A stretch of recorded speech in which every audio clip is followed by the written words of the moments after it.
네, 안녕하세요. 내부자들입니다. 안녕하세요. 안녕하세요. 네, 힘을 냅시다. 네.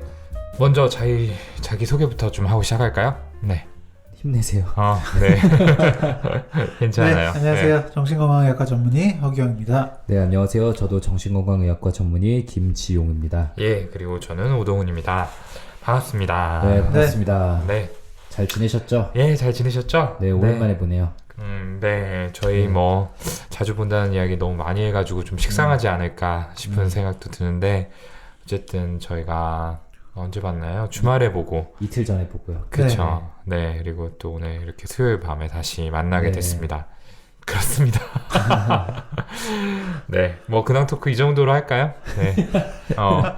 뭐 딱히 또 드릴 말씀이 없네요. 네. 네, 뭐 저희 내부자들 근황은 별게 없는 것 같습니다. 네, 다들 뭐 비슷하게 네. 흘러가는 것 같아요. 네, 각자 뭐- 위치에서 진료하고. 그러게 뭐 좋은 소식 없어요? 좋은 소식 없어요, 전.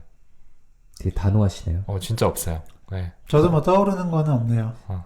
동훈이가 요즘에 인스타그램에 제 감성 사진들을 많이 올리더라고요. 네. 네, 아. 여러분 오동훈 선생님 인스타 좀 팔로잉 해주세요. 지금 인플루언서가 되려고 마음 먹었는데 네. 숫자가 너무 없어가지고 네, 좀 네. 약간 속상하셨어요. 너무 아. 막 그 사진이 네. 좋더라고. 반응들도 좋지 않았나요? 네. 제가 잘못했습니다. 어, 네, 뭘 저도. 잘못해요? 멋있더라고요. 다자이오사무 이렇게 딱 그런 것도 제대로 있고, 올리고. 스토리도 그렇게 하고, 네. 또 사진 올린 거 이제 정면을 보지 않는 약간. 인스타 감성 아니에요? 네. 네. 찍는데 어려웠어요, 많이. 네. 두 분은 별로 안 봐주실 줄 알았는데, 네, 관심 가져주셔서 감사합니다. 그럼요. 제가 꼬박꼬박 좋아요도 누르고 있고. 네. 근데 뭐, 가을이 깊어지고 있는 것 같습니다. 네. 다들 건강 잘 챙기시고요.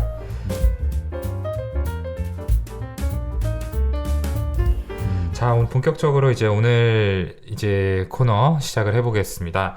오늘 코너는 언택트 시간이에요. 네. 사연자분께서 보내주신 사연을 가지고 저희가 의견을 들려드리고 또 그 중에서 키워드 하나를 뽑아서 좀 더 심도 있는 이야기를 나눠보는 그런 시간입니다. 자, 오늘 어떤 사연 준비되어 있을지 김지용 선생님 목소리로 좀 들어보도록 하겠습니다. 네, 10월 20일에 보내주신 메일입니다. 안녕하세요. 저는 19살인 청소년 학생입니다. 사람이 어떻게 생기든 외모는 본인이 정할 수 있는 게 아니잖아요. 제가 초등학생 때부터 고1 때까지 10년 동안 왕따를 당하면서 제일 크게 작용했던 건 유독 유별나게 못생겼던 외모 때문이었다는 거를 중학교 때 깨달았습니다.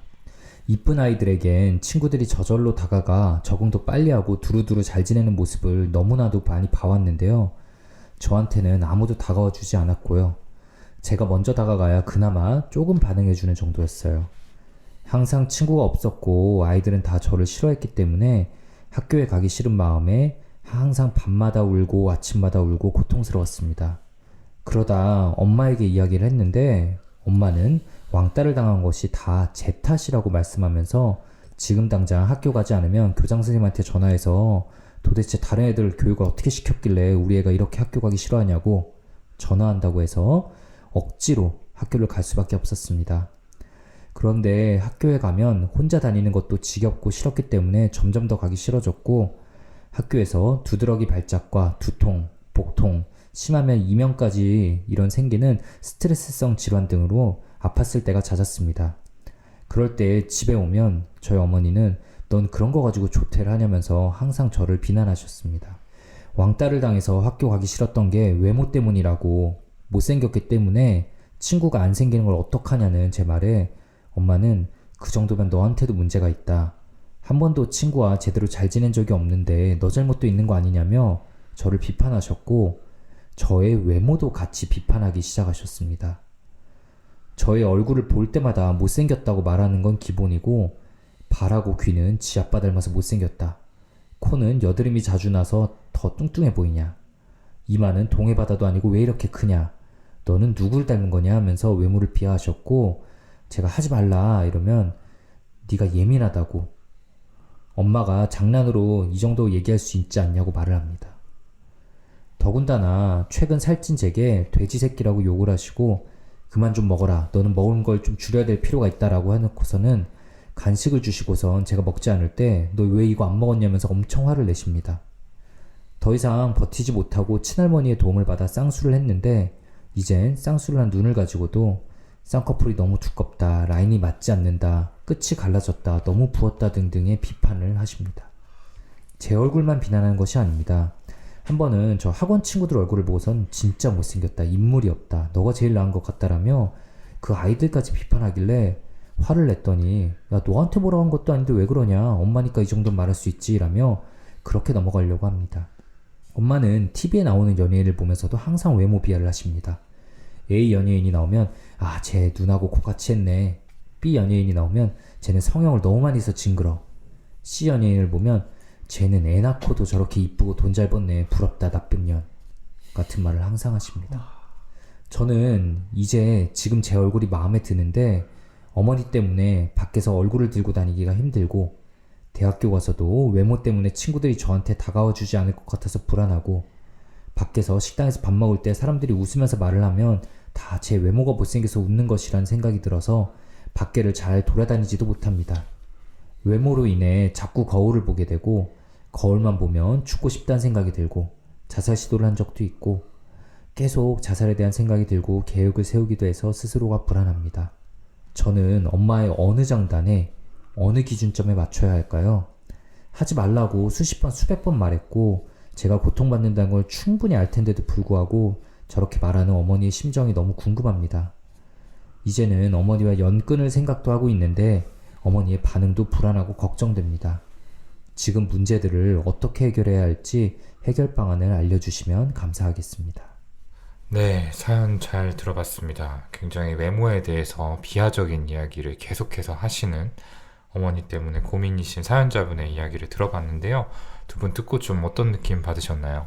네, 중간중간 진짜 뭐 한숨이 나올 정도로 네, 감탄사가 나올 정도로 좀 힘든 포인트들이 있었는데 그러니까요. 진짜 고생이 많으셨겠다 싶고 그리고 이 아마 이제 들으시면서 아마 다른 청취자분들도 좀 많이 공감을 하셨을 텐데요.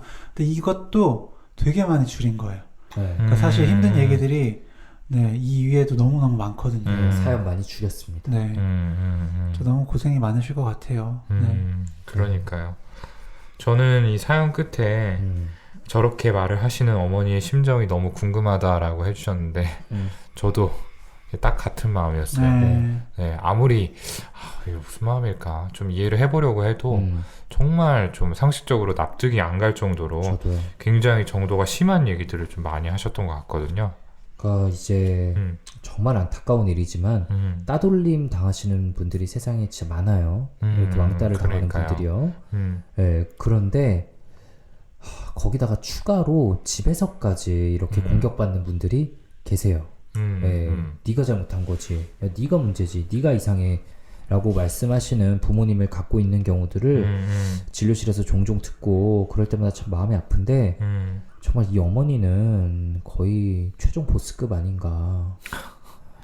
그러니까요. 네. 뭐 다른 게 가스라이팅이 아니고 이런 게 가스라이팅이죠. 맞아, 이랬다가 저랬다가 그래서 갈피 못 잡게 만드는 거. 그리고 너는 못생겼다라는 얘기를 계속 그렇게 주입해가지고 믿게 만드는 거. 아니 그것도 애가 제일 힘들어하는 부분인데 그걸.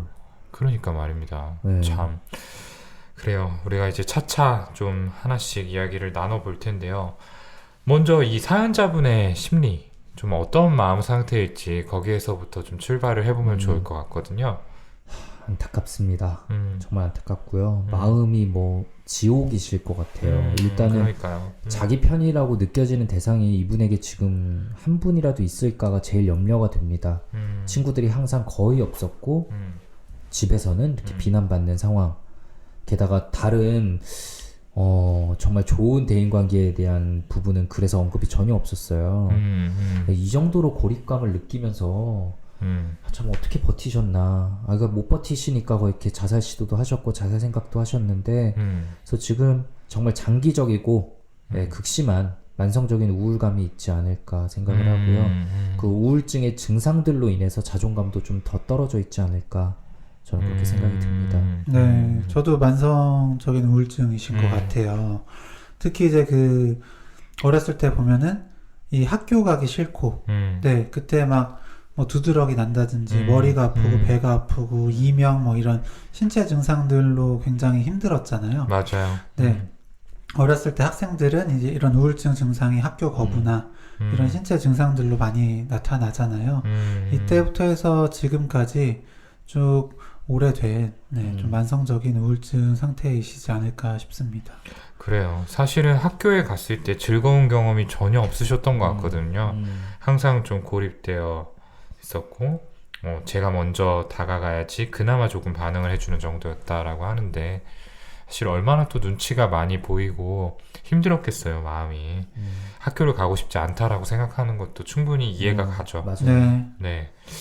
그리고 이제 이런 상황이 워낙 오랫동안 지속이 되다 보니까 이제 이렇게 만성적으로 좀 거부당한 상황으로 인해서 자존감이 굉장히 많이 낮아져 있을 거란 생각이 들어요. 네. 그러니까 처음에는 뭔가 이거를 다른 사람 탓으로도 돌려보고 상황 탓으로도 돌려보고 했을 텐데 이런 상황이 오랫동안 지속이 되다 보면 결국에 원인은 난가 봐라고 이렇게 생각을 할 수밖에 없는 거죠. 맞아요. 그래서 지금은 이제 미래도 안 좋게 바라보죠. 아직 오지 않은 미래도 분명히 이렇게 될 거야. 대학교 가도 친구들이 나한테 안 올 거야. 맞아요. 어떤 공동체 가도 그럴 거야. 그리고 식당에서 밥 먹을 때 다른 사람들 웃는 것도 나 때문이야. 라면서 극도로 자존감이 낮아져 있을 때 보이는 반응들이 지금 관찰되죠. 그렇죠. 네. 특히 이제 뭔가 사람들이 말을 했을 때 그것들을 두고 나를 좀 비웃는 것 같다라고 느끼는 지금 부분들이 있는데 관계사고라고 우리가 표현을 하죠. 나와 특별히 관련이 없을 것 같은 중립적 자극도 나와 관련 있는 것으로 해석을 하는 경향인데 이게 결국에는 자아의 경계가 조금씩 무너지고 있다는 어떤 초기 사인이기도 해요. 그러니까 자존감이 굉장히 떨어지면서 나를 지킬 수 있는 최소한의 힘도 없어지고 있는 그런 상황이라는 거죠. 맞아요. 이런 것들이 흔히들 이런 관계사고까지 얘기하면 이거 뭐 조현병이나 망상장애에서 나타나는 거 아니야? 라고 생각하기 쉽지만 물론 그게 맞는데 이게 만성적인 우울증이나 혹은 자존감이 너무 떨어져 있는 상태에서는 맞아요. 예, 이런 현상들이 나타납니다. 네, 이렇게 오랫동안 따돌림을 경험하신 경우에도 예, 그 반응으로서 네, 나타날 수 있는 증상 중에 하나입니다. 그래요. 그리고 이 사연의 주인공이라고 할 수 있는 이제 어머님에 대한 이야기를 안 할 수가 없겠죠. 네, 사실 모든 내용들이 다 좀 충격적인데 어떤 부분이 좀 기억에 남으세요? 두 분께서는? 뭐니 해도 그 살찐 그 사연자분께 돼지 새끼라고 욕을 하신 뒤에 그만 좀 먹어라. 그러니까 너는 먹는 걸 좀 줄여야 돼. 라고 하시고 또 간식을 주신 뒤에 먹지 않으면 너 왜 이거 안 먹었어? 라면서 이 화를 내시는 이 부분이 아닐까 싶습니다. 그러니까요. 네. 아 이거 진짜 웃으면 안 되는데 가끔 진료실에서 이렇게 웃을 때 있어요. 헛 웃음이죠. 어이가 없어서. 어이가 없어서. 네. 진짜 뭐 어쩌라는 거야? 막 이 말이. 이게 진짜 나오죠. 더블 메시지죠. 네. 정반대의 메시지를 동시에 주고 네, 진짜 장단에 맞출 수 없게 만드는. 그렇죠. 그러니까 사연자분이 이런 느낌을 받는 것도 당연해요. 네. 사연 말미에 어느 장단에 맞춰야 할지 고민이다. 제 환자분 중에 이제 정말 많이 좋아지신 분이 있는데 그분도 어머니께서 좀 비슷한 느낌이시거든요. 그분이 이제 시험으로 오랫동안 이제 시험들로 고생하다가 이번에 시험을 봤는데 좀 잘 본 거예요. 그래서 엄마가 시험 잘 봤냐? 그래가지고 잘 봤다라고 했더니 잘 봤어요. 그랬더니 너는 맨날 잘 본다고 해놓고선 다 떨어진다라고 또 비난. 아유. 네, 그래서 그때도 저도 참 들으면서 헛웃음이 나왔거든요. 잘 봐서 이번에는 좀 자신 있게 얘기했는데 그러니까요. 그것이 비난으로 돌아오는 상황. 뭘 해도. 뭔가 그냥 결국엔 결론은 비난. 네. 이렇게 귀결이 되는 것 같아요. 맞아, 이런 식으로 그 더블 메시지를 받게 되면 판단력이 흐려집니다. 이렇게 해도 내가 잘못이고 저렇게 해도 내가 잘못이구나. 그럼 나는 뭐 어떻게 해도 잘못하는 사람이구나 라고 생각을 하면서 내가 하는 선택에 대해서 뭐 자신이 없어지죠. 네. 아까 오동훈 선생님이 가스라이팅 잠깐 얘기했었는데 이거 진짜 가족 사이에 일어나고 있는 가스라이팅 아니에요 이거? 그렇죠. 진짜 충분히 그렇게 볼 수 있는 상황이에요. 네. 근데 만약 진짜 가스라이팅이라면 어머니가 왜 이러는지를 모르겠어요. 그러게요. 우리 그 심리에 대해서 이제 또 차차 얘기를 나눠볼 텐데 네. 저는 굉장히 인상적이었던 부분이 이 부분이에요. 엄마한테 이제 학교에 가고 싶지 않아서 이제 이야기를 했는데 엄마는 왕따를 당한 것이 다 제 탓이라고 말씀을 하시면서 이제 그 뒷부분 지금 당장 학교를 가지 않는다면 교장 선생님에게 전화해서 도대체 다른 아이 교육을 어떻게 시켰길래 우리 애가 이렇게 학교를 가기 싫어하냐고 전화를 한다고 했다. 참 이 부분도 그렇죠. 사연자분이 이 당시에 진짜 어떻게 하겠어요. 그 도움을 청했는데 더더욱 무력해질 수밖에 없는 그런 그쵸. 상황이잖아요. 그러니까 공감적이지 않은 부모님들은 많이 계시는데 이 정도로 비공감적인 분은 좀 드물지 않나라는 생각이 들어요. 그냥 뭐 야 학교 가야지 라고 하면서 이제 묵살하거나 좀 등 떠밀거나 이 정도인데 뭐 안 가? 그러면 그래 교장 선생님한테 전화해가지고 뭐 애들 교육 똑바로 시키라고 한마디 하지 뭐. 그러니까 협박이죠 거의. 제가 볼 때는 공감 능력이 없거나 아니면은 정말 이 따님에게 뭔가 분노가 향하고 있거나 둘 중 하나인 것 같아요. 네. 저도 공감 능력 없다는 생각이 사실 많이 들거든요. 이거 말이 돼요 이게? 진짜 협박이야. 그러니까. 그리고 사실 남들이 다 못생겼다 해도 아유 우리 딸 예쁘다 가 나오는 게 인지상정이잖아요 말 그대로. 그건 인지상정이거든. 근데 진짜 따님에게 약간 앵거가 있는 거 아닌가? 뭔가 다른 데서 온 분노가 향해 있나? 라는 생각도 약간 들 정도고요. 저는 또 인상 깊었던 게 두 분하고 약간 다른 부분이 이제 친구들과 연예인들까지도 다 까내리는 부분. 네. 부럽다 나쁜 년. 그 부분. 또 받았으면 나오네. 그 부분에서 이 어머니의 진짜 머릿속에는 외모, 예쁜 거에 대한 생각이 마음속에 되게 크게 차지하고 있는 중요한 요소구나 라는 생각이 들었어요. 거기서 왜 나쁜 년이 나와? 그 연예인이 뭘 잘못했어? 자기보다 돈 잘 벌고 자기보다 예쁘기 때문에. 쟤는 애 낳고도 저렇게 이쁘고 돈 잘 버네 부럽다 나쁜 년. 이 말은 자기는 애 낳아서 그렇지 못하다는 걸로 해석될 수도 있거든요. 그래서 나는 딸 낳고 아이 낳고 인생 뭐 이렇게 망가져가지고 아무것도 못하는데 쟤는 저렇게 여전히 인기 많이 받고 사는 나쁜 년이라는 심리가 혹시 숨어 있는 거 아닌가.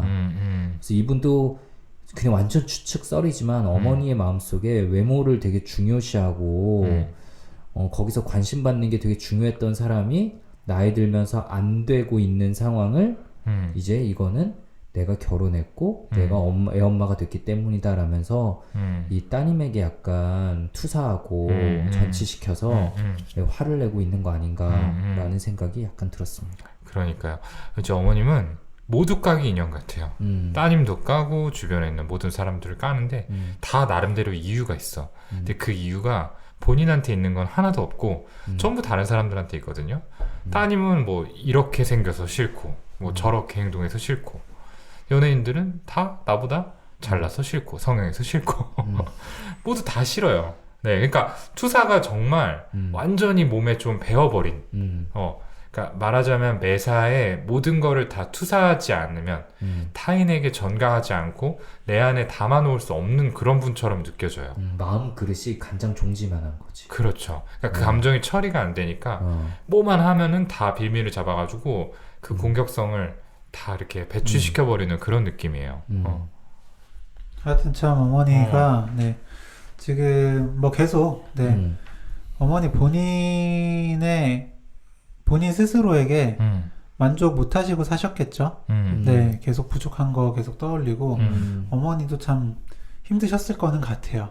네, 그리고 이러면서 다른 사람 비난하면서 마치 나는 조금 더 괜찮고 나은 사람처럼 느껴지기도 하잖아요. 네, 사실은 그런 힘으로 사시는 분인 거 아닌가 싶기도 하고요. 그렇네요. 그러니까 조금이라도 내가 상대보다 낫다는 걸 확인하려면은 그게 이제 직접적으로 비교를 해서 깎아내려야만 그 느낌을 받을 수가 있는 그러니까 거죠. 이게 학원에서도 뭐 사실은 이 학원 친구들을 막 비난하잖아요. 얘는 이렇게 못생기고 얘는 못생기고 그나마 네가 제일 낫다 라는 게 이게 평소 어머니가 다른 친구 관계 뭐 대인 관계에서 해왔던 방식이실 수도 있을 것 같거든요. 그러니까 이게 인터넷 악플만 다는 사람들의 심리인데 이거를 현실 세계에서 하고 있는 거죠. 인터넷 악플이 아니라. 그렇죠. 그러니까 어머님 자체도 자존감이 굉장히 낮은 사람일 가능성이 높고 그 자존감을 지키기 위해서 말하자면 굉장히 미성숙한 방식으로 대처를 하고 있다. 뭐 이 정도로 좀 얘기를 해볼 수 있겠네요. 그리고 그 사연자분께서 마지막 부분에 그 수십 번 수백 번 하지 말라고 얘기했고 충분히 제가 고통받는다는 걸 알 텐데도 불구하고 저렇게 말을 하신 어머니 심정이 너무 궁금하다라고 하셨는데 수십 번 수백 번 말씀하신 거는 사실이시겠지만 이렇게 고통받는다는 건 모르실 것 같아요. 네네네. 이렇게 힘들 건 아니고 나는 그냥 장난일 뿐이고 나는 엄마인데 사실 이런 장난은 당연히 받아줄 수 있는 거고 넌 그냥 예민한 아이다. 이렇게 생각할 가능성이 크거든요. 네. 그리고 이런 거는 사실 버텨야 또 뭐 사회생활 한다. 이런 생각이 또 있으실 수도 있을 것 같아요. 어쨌든 중요한 건 이 고통받는다는 걸 어머니는 충분히 알지 못하신다는 거. 네. 그 어떻게 사람이 그걸 모르냐라고 생각하실 수 있는데 그럴 수 있습니다. 공감 능력이 없으면 그럴 수 있고요. 공감 능력이 정말 극도로 부족한 사람들이 분명히 세상에 꽤 있어요. 아까 우리가 이제 감정 끓은 얘기를 했고 김정 선생님이 간장 종지만 하다라고 표현하셨는데 그 말이 딱 맞는 것 같아요. 그러니까 따님이 힘들다라는 얘기를 하면 사실 엄마들 입장에서 불편한 마음이 들죠. 아, 얘 뭐가 문제일까라는 생각도 들고 뭔가 좀 안쓰럽고 걱정되는 이런 부정적인 감정들이라고 분류되는 감정들이 이렇게 계속 생겨나게 되는데 그거를 조금도 담아둘 공간이 없는 거예요.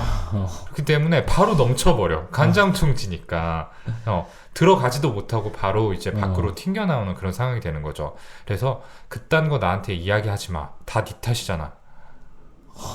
근데 이런 마음 아니겠어요? 그렇게 해야지 이 엄마의 마음이 조금이라도 편해지기 때문에 딸을 비난하는 거죠. 네, 그게 가장 적합한 해석이지 않을까 싶습니다. 너무 안쓰러워요, 사실. 그러게요. 사연자분이. 참 그리고 참 어머니한테 아쉬운 부분이 비난밖에 없어요. 그리고 사실 힘들면 네, 뭐 그래 뭐 그 100번 양보해서 어떤 부분을 뭐 비난하고 비판할 수 있다고 칩시다. 근데 그렇다면 이런 부분을 이렇게 해보자 이런 거를 좀 알려주고 해보게 할 수도 있잖아요. 근데 그냥 비난밖에 없고 이외에는 버텨라. 이런 메시지밖에 없거든요. 네. 아 진짜 너무 힘들 것 같은 거죠. 네. 저는 어머니에게 굳이 진단을 하나 붙이자면은 뭐 당연히 저희가 직접 뵙지 않고 진단 얘기하는 건 항상 뭐 부담스러운 일이지만 immature personality를 붙일 것 같아요. 미성숙한 인격장애. 네. 네, 뭐 많이 고민했습니다. 경계성 인격일까? 그것도 좀 가능성이 있어 보이는데 그래도 미성숙한 인격이 조금 더 맞지 않을까 라는 생각이 들 정도네요. 맞아요. 어떻게 보면 어린아이들이 참 이렇게 남 탓하는 것처럼 뭔가 잘못됐을 때 탓할 대상을 필요로 하는 것처럼 끊임없이 비난할 대상을 찾고 계시네요. 네. 그리고 참 이 부분 있잖아요. 바라고 귀는 지 아빠 닮아서 못생겼다 라고 한 부분. 이 부분을 보면은 그러니까 사연자분의 아버지, 그러니까 어머니의 남편과의 관계에서 또 좀 만족하지 못하는 그런 부분들이 많은 것도 같거든요. 네. 그리고 그런 어떤 비슷한 부분을 이제 딸에게서 찾거나 그런 게 보일 때, 네, 더 딸을 공격하는 거 아닐까 싶기도 하고요. 네. 그래요. 그러니까 아버지, 그러니까 이 엄마의 입장에서는 남편에 네. 대한 어떤 감정이 조금 더 손쉬운 대상인 엄마의 입장에서 좀 만만하고 손쉬운 대상인 딸에게 옮겨왔다. 뭐 일종의 전치라고 또 볼 수 있겠죠. 사실 이 부분은 이제 우리가 정보가 없기 때문에 뭐 그렇죠. 어떻게 판단할지는 좀 더 생각할 문제지만 뭐 개연성 있는 이야기라고 생각합니다. 네. 그래서 더 친할머니 도움 받아서 했던 쌍꺼풀 수술도 더 비난하지 않나? 뭐 이런 생각도 좀 하긴 했어요. 네, 이것도 그냥 썰입니다.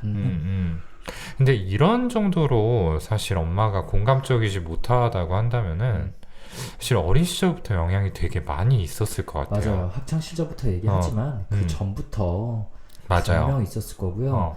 제가 참 지금 말씀드릴 거는 사실은 진료실에서도 여러 번 만나고 깊은 관계가 쌓여야 얘기할 수 있는 부분이긴 한데 일단은 그래도 저희가 뭐 도움을 드려야 되니까 좀 말을 꺼내보자면은 당연히 지금 따돌림이 외모만으로는 아닐 거예요. 네, 분명히 외모만으로는 아닐 겁니다.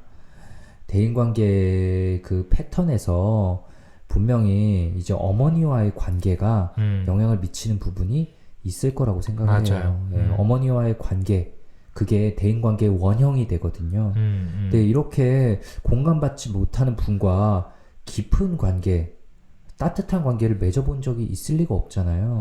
그렇기 때문에 그게 학습이 아마 안 돼 있을 거고요. 그렇기 때문에 그 영향으로 대인관계의 어려움이 계속 좀 있지 않았을까 그런 생각이 듭니다.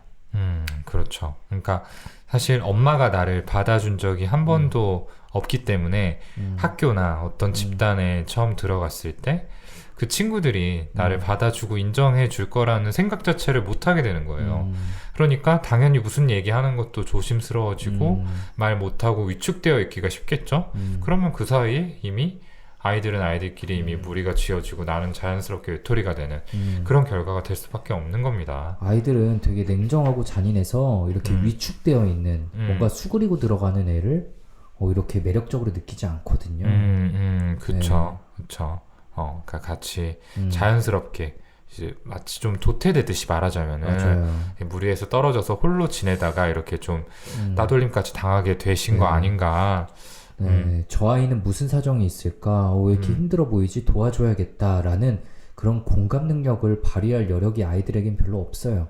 아이들은 성숙하지 않으니까요. 그렇죠. 아이들은 말 그대로 미성숙한 뇌 상태이기 때문에 공감 능력이 부족하고요. 아이들은 솔직히 이기적이에요.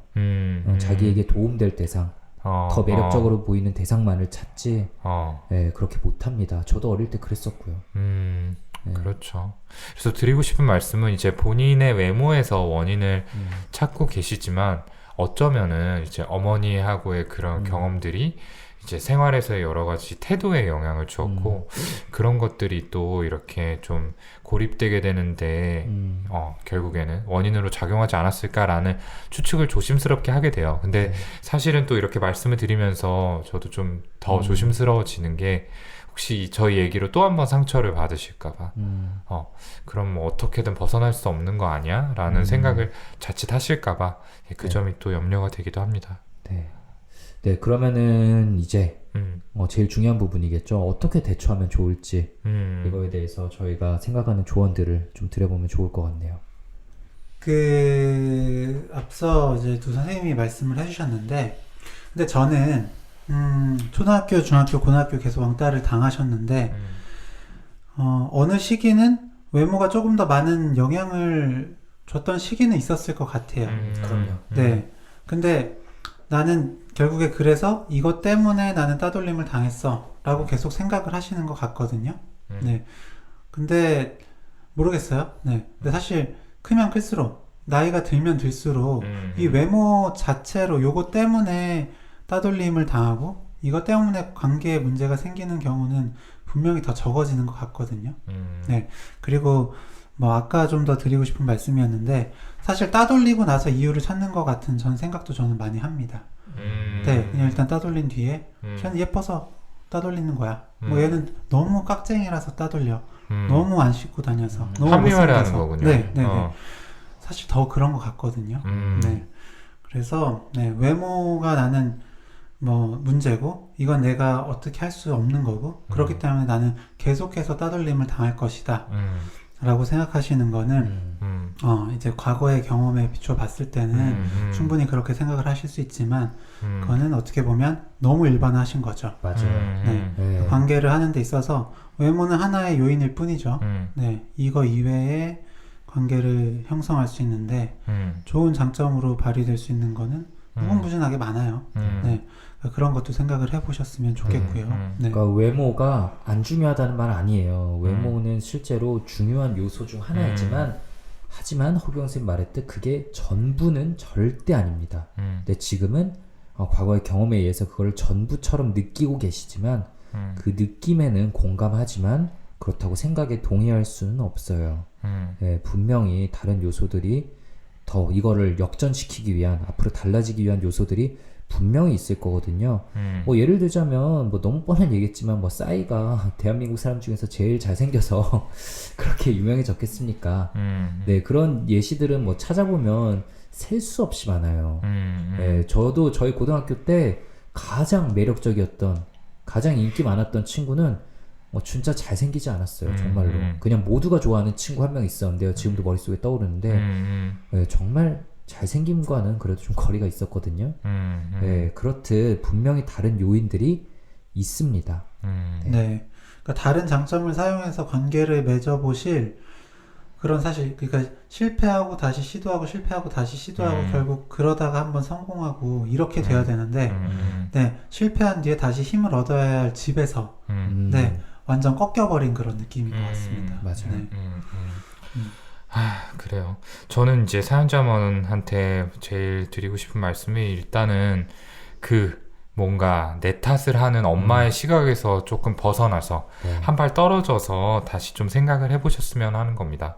사실 이야기를 하다 보니 저희도 자연스럽게 조금 그런 시각에 물든 부분이 있지 않을까 싶은데 따돌림이라는 게 그렇잖아요. 당하는 사람의 잘못이 아니고 하는 사람이 정말 뭐 화풀이 대상을 찾아서 이렇게 막 본인의 가진 공격성을 표출하는 어떻게 보면 그 나쁜 마음에서 시작이 되는 건데 결국에 당하는 입장에서는 왜 하필 나였을까라는 의문에서 출발하기 때문에 이제 자꾸 원인을 나 자신에서 찾게 되는 것 같거든요. 그리고 더더구나 지금 사연자분 같은 상황은 엄마가 계속해서 네가 이게 문제야 저게 문제야 라고 이야기를 하고 있는 상황이니까 이런 생각을 하실 수밖에 없을 것 같아요. 네, 그래서 제일 먼저 드리고 싶은 이야기는 사연자분이 따돌림을 당하신 건 정말 운 나쁘게 질 나쁜 아이들을 만나서 그런 아이들 때문에 그런 경험을 하게 됐을 뿐이지 일단 사연자분의 잘못이 아니라는 이야기를 제일 먼저 드리고 싶습니다. 네. 그리고 그 외모 관련한 부분에서는 뭐 제 이야기보다도 요거 뭐 저 종종 말씀드리는데 그 악동 뮤지션의 이수연 네, 수연 씨가 이렇게 팬하고 네, 얘기한 그 부분이 있거든요.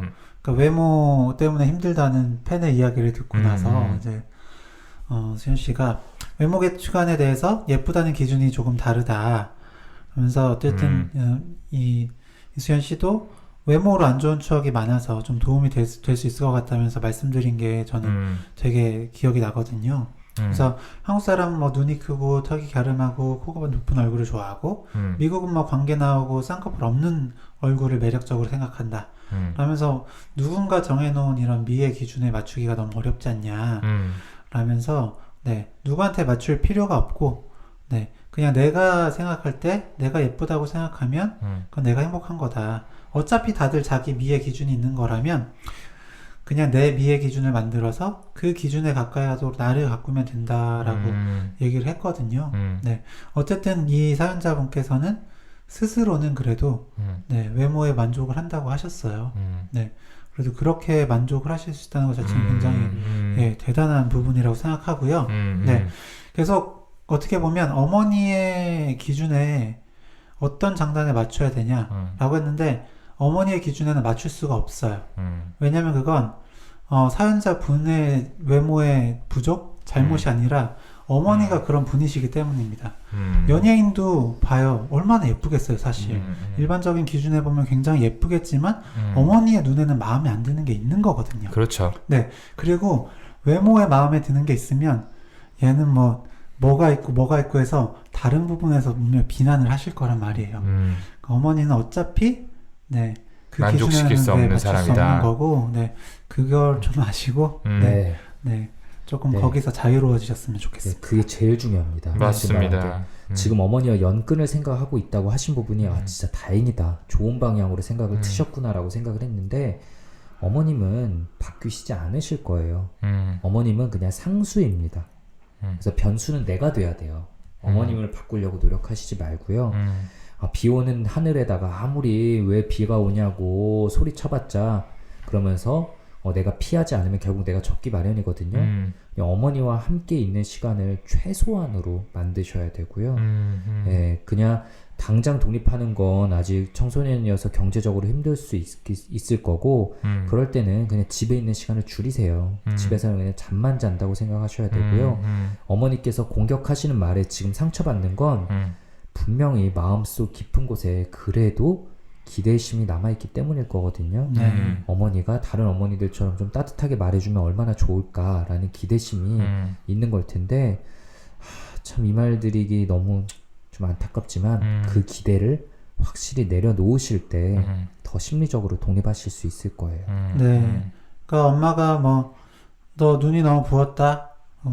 하고 그냥 방으로 들어가시고 살이 너무 쪘다 그럼 하고 들어가시고 그렇게 해서 최대한 너무 그러니까 대응하는 시간을 너무 오래 가지 않으셨으면 좋겠어요. 결국 내 감정 소모거든요. 그러니까요. 저희가 이제 악플에 대처하는 방법을 이야기할 때 보는 시간을 최소화하면서 곧바로 지우자라고 이야기를 했잖아요. 네.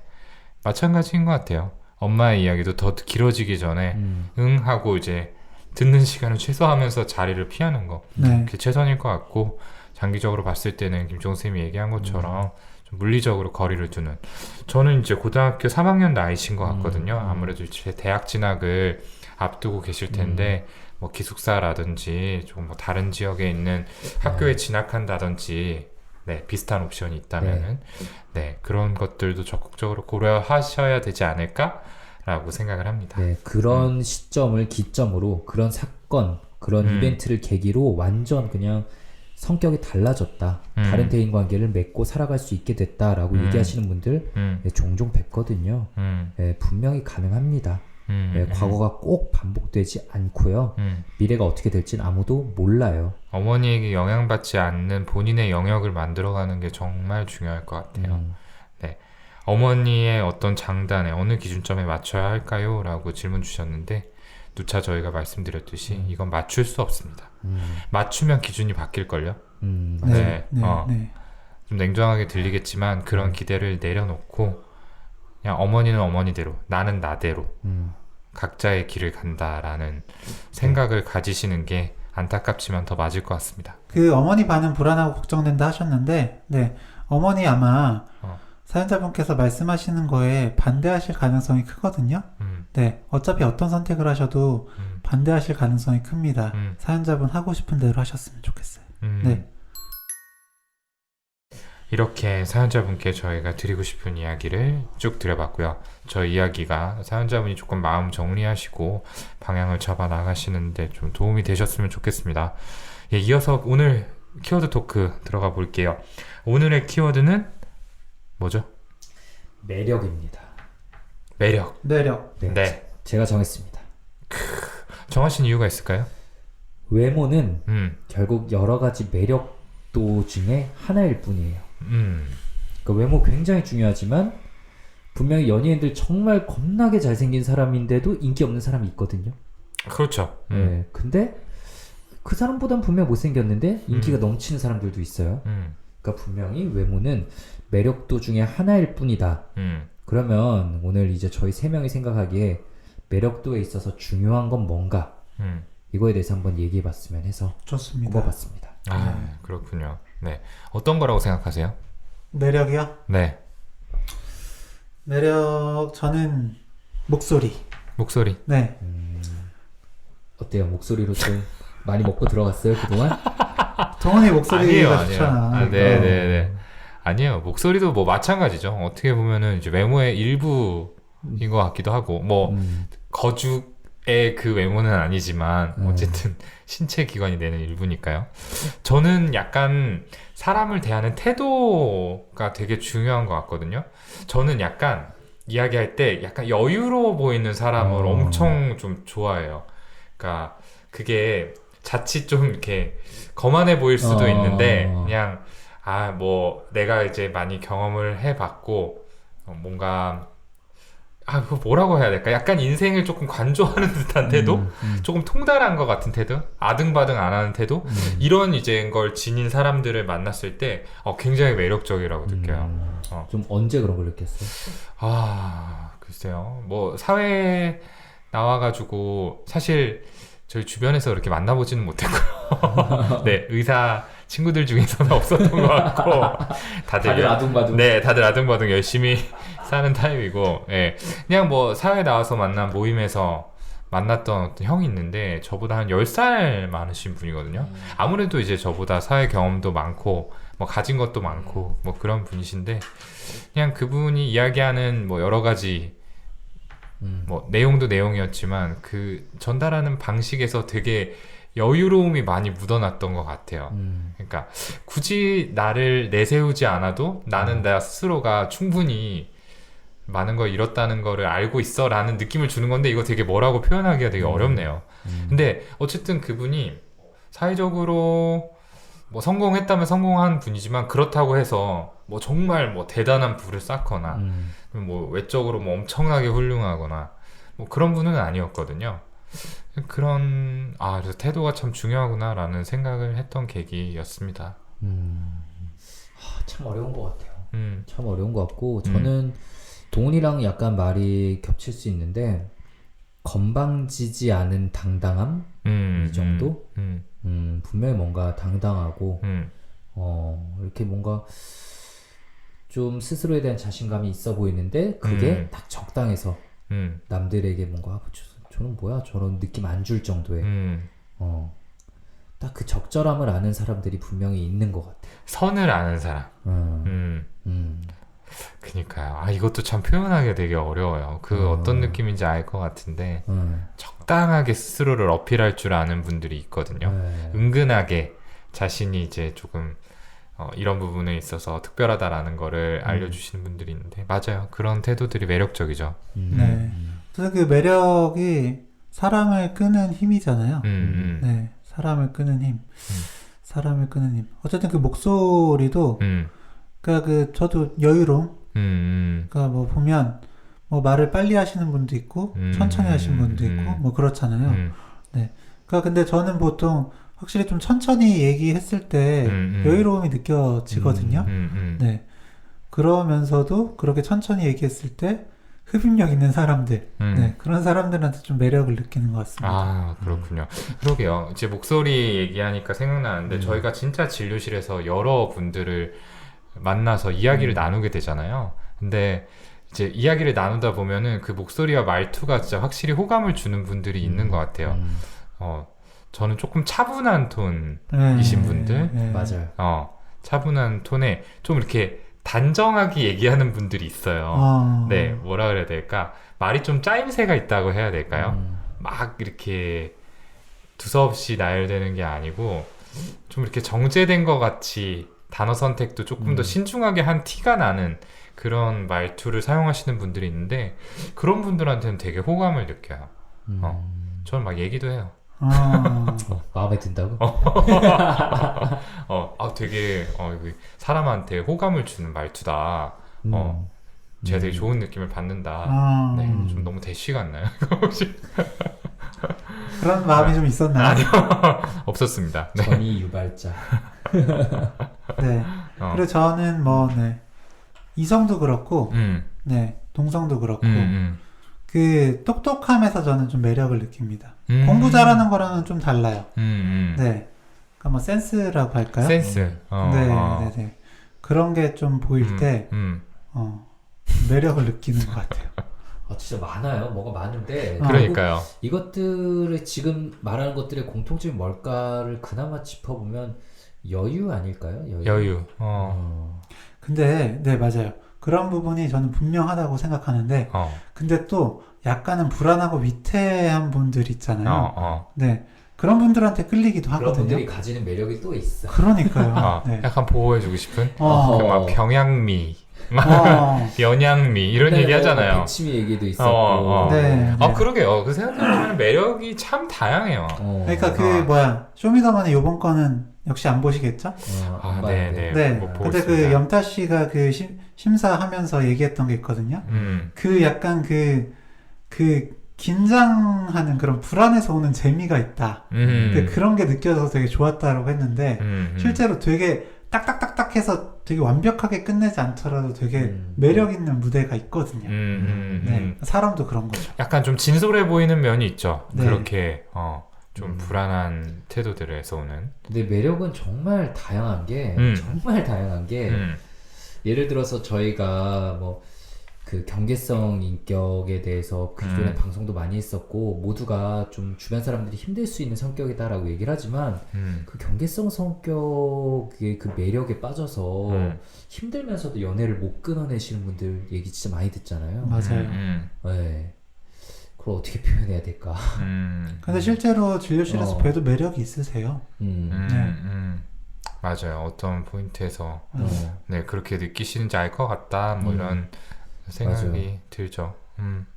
얘기를 하면 할수록 진짜 매력은 이렇게 다양한가요? 4차원 매력 이런 것도 있잖아요. 또 심지어. 네. 그렇죠. 근데 이제 어쨌든 얘기를 하다 보면서 또 생각이 드는 게 정말 매력이라는 게 정의되기가 한 가지로 정의되기가 어렵고 각자의 기준이 전부 다 다르니까 동시에 여러 사람을 만족시키기도 참 어렵겠다. 맞아요. 라는 생각이 듭니다. 모든 사람을 만족시키는 건 아예 불가능한 일인 것 같고요. 네. 그거를 뒤집어서 말할 때 모든 사람한테 욕먹는 사람이란 존재할 수 없어요. 모든 사람한테 욕먹는 사람이란 어딘가에는 그냥 나의 매력을 느끼는 사람이 있고요. 그냥 필연적으로 있을 수밖에 없습니다. 근데 그게 남하고 비교하기 시작하면 또 끝이 없죠. 그렇죠. 그러니까 조금 많고 적음의 차이는 있겠지만 어쨌든 각자가 지닌 매력이 분명히 있고 그 매력에 또 끌리는 사람도 분명히 존재한다 라는 게 중요한 부분인 것 같아요. 그리고 억지로 이걸 누군가에게 맞추기에는 각자의 기준도 너무 다르고 맞추기 어려워. 우리가 아까 표현하는 것조차도 좀 어려워했잖아요. 이거 뭐라고 해야 되지? 라고 이게 얘기를 할 정도니까 나중에 AI는 이런 것도 분석할 수 있을까요? 진짜 저 사람의 매력도는 이거에서 나오는 이거 점수다라는 걸 과연 분석할 수 있을지 되게 궁금하네요. 못했으면 좋겠네요. 저희가 설 곳이 없어요. 매력도 키우기 학원. 당신을 분석해서 이 점을 교정해드립니다. 그냥 각자가 매력을 가지고 있기 때문에 내가 가진 매력은 뭘지 생각을 해보고 그냥 그 방향으로 자신만의 유니크함을 키워나가는 거? 그게 답이지 않을까요? 맞아요. 저는 이제 진료실에서 외모나 체형을 가지고 이제 나는 결국 누가 날 좋아할 수 없다라고 하는 분들에게 예시로 가끔 드는 게 반려견 예시를 굉장히 많이 들어요. 솔직히 저는 시추가 굉장히 못생겼다고 생각합니다. 하지만 시추는 인기가 엄청 많죠. 그렇죠. 네, 저는 예전에 키우던 저희 집 강아지 스피츠가 가장 예쁘다고 생각을 합니다. 근데 보면은 다른 개들 보면서 흔들릴 때도 있어요.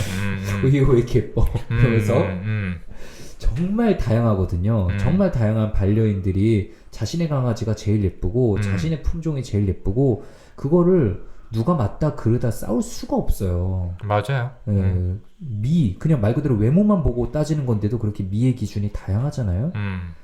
그러니까 정말로 오늘 뭐 또 사연자분으로 잠깐만 돌아가자면 정말 다양합니다. 좋은 것 같아요. 그 반려견 예시. 그러게요. 네. 저는 외모 얘기할 때는 프로듀스 101 얘기를 하는데 다 원픽이 다르지 않냐. 네. 물론 뭐 더 좋아하는 원픽이 있을 수는 있는데 그것도 사실 외모로만은 아니고 그렇죠. 누구는 춤 좋아해서 누구는 노래 좋아해서 아니면 다른 엉뚱한 매력이 있어서 이거 다 좋아하는 이유도 다르거든요.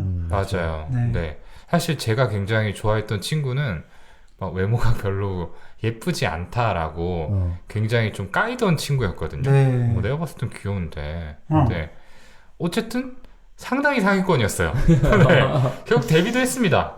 네. 근데 객관적으로 미의 기준에 그냥 정형화된 미의 기준에 맞춰본다면 아닐 수 있겠지만 그 친구가 이렇게 뿜어내는 에너지나 어떤 행동거지나 이런 것들이 되게 매력적으로 느껴졌거든요. 그리고 저 같은 사람이 여럿 있었으니까 그 친구가 굉장히 상위권으로 통과를 했겠죠? 맞아요. 네. 외모는 전부는 아닌 것 같아요. 네. 그런 걸 봐도. 외모, 매력 뭐 얘기하면 할수록 이게 진짜 다양하고 정말 복합적이다라는 거를 말해줄 수 있는 예시는 뭐 끝없이 있네요. 그러니까 함부로 매력이 없다, 있다 이렇게 단정지어서 얘기하는 거는 좀 맞지 않는 것 같아요. 맞아요. 자기가 네. 누구를 대표해서 그걸 말할 자격이 있는 것도 아닌데. 그렇죠. 매력 있다 없다는 진짜 어려워요. 매력이 누구에게 어떤 상황에서는 그렇죠. 더 있을 수 있고 어. 덜 있을 수는 있겠지만 그러니까요. 그냥 매력이라는 게 그렇게 단정지어서 얘기할 수 있는 속성이 아니라는 거. 굉장히 복합적인 요소가 결합되어 있고 기준도 너무나 다들 다르기 때문에 결국에는 일률된 기준에 맞출 수 없다는 이야기를 꼭 드리고 싶고요. 결국에 할 수 있는 거는 내가 가진 힘을 찾아내고 내 매력에 선택과 집중을 하는 일 아닐까라는 생각이 듭니다. 스스로의 스탯을 한번 객관적으로 평가해 볼 필요는 있다고 생각해요. 맞아요. 네. 나는 이게 강점, 이거 약점, 이거는 중등도. 그럼 어떻게 분산, 우리가 모든 걸 다 100점으로 키울 수는 없잖아요. 어디에 이제 몰빵을 할 것인가, 뭐를 집중적으로 키울 것인가, 전략적으로 접근할 필요는 있겠죠. 다들 어떤 매력이 좀 있으세요? 갑자기 얘기하고 싶지 않아요. 넘어가십시다. 벌써 끝내죠. 네, 오늘은 이렇게 외모를 비난하는 어머니 때문에 고민하는 사연자분의 사연에 이어서 매력이라는 키워드로 이야기를 나눠봤습니다. 네, 뭐 키워드 토크는 살짝 중구난방 같은 느낌이 있었지만 네, 그래도 저희가 말씀드리고 싶은 부분은 충분히 전달이 됐다고 믿겠습니다. 네, 왜냐하면 그럴 수밖에 없는 내용인 것 같아요. 그렇죠. 네. 애초에 AI도 분석 못한다. 좋습니다. 네, 오늘 언택트 시간은 여기까지입니다. 저희는 항상 저희가 또 도움드리고 말씀 같이 나눌 수 있는 사연자분들의 소중한 사연을 기다리고 있습니다.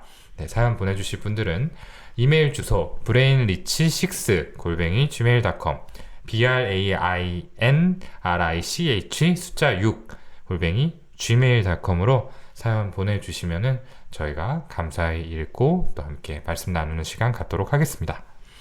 네, 오늘 함께 해주신 분들께 감사하다는 말씀 전하고요. 저희는 다음 시간에 또 다른 소중한 사연자분의 이야기를 들고 찾아뵙도록 하겠습니다. 감사합니다. 감사합니다.